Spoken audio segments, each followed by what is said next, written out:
विटा कवेलू मूर्तिकार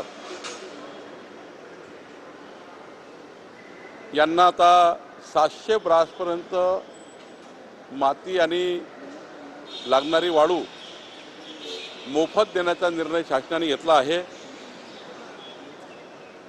सोबतच वीज मंडळामध्ये जी फ्लाय ॲश आहे ती फ्लाय ॲशही देण्याचा निर्णय सरकारने घेतला आहे।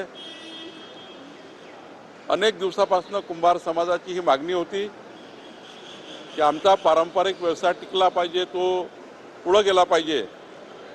आमच्या सरकारने आणि खास करून माननीय मुख्यमंत्री देवेंद्र फडणवीसजींनी कुंभार समाजाला आश्वस्त केलं होतं की आमचं सरकार आपल्याला मध्य प्रदेशसारखी पॉलिसी देईल।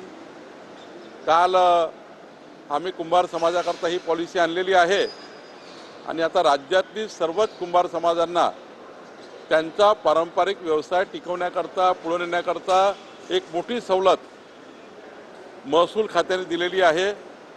आता तिथले तहसीलदार आमचे अधिकारी आमच्या तिथल्या कुंभार समाजाचं रजिस्ट्रेशन करतील, सर्व परिवाराची नोंदणी करतील, त्यांना आय कार्ड देतील आणि त्या आय कार्डवर त्यांना आता 700 ब्रासपर्यंत माती जे वर्षभर त्यांना पुरवठा होईल, एक मोठा निर्णय राज्य सरकारने घेतला आहे।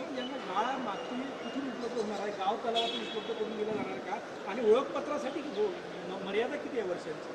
कुंभार समाजाकरता जिथे जिथे मूर्तिकार मूर्तीसाठी उपलब्ध असलेली माती आहे, काही ठिकाणी मडके बनतात, त्या मडक्याकरता जी माती पाहिजे, जशी जशी त्यांना ज्या ज्या ठिकाणून माती पाहिजे त्या सरकारी जमिनीतनं, पाझर तलावातनं, जलसंधारण तलावातनं, मालगुजेरी तलावातनं त्यांना उपयुक्त काय आहे कुंभार समाजांना, त्यांची कुठली माती, शेवटी सर्वच माती काही कुंभार समाजाला चालत नाही, त्याचा एक स्पेसिफिक मातीची परीक्षण करावं लागतं।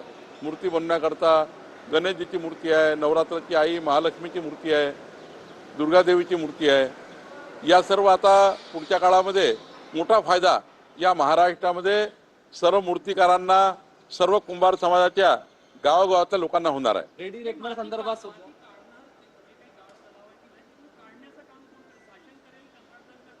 नाही, कुंभार समाज जसं मागणी करेल की आम्हाला माती उपलब्ध करून द्या, आम्ही माती उपलब्ध करून, आमचे तहसीलदार करून देतील।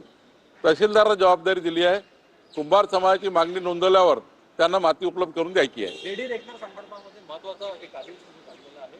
स्काय स्क्रॅपर बिल्डिंग, मोठ्या ज्या बिल्डिंग असतील आणि झोपडपट्टी याचं रेडी रेकनर वेगवेगळ्या आकारात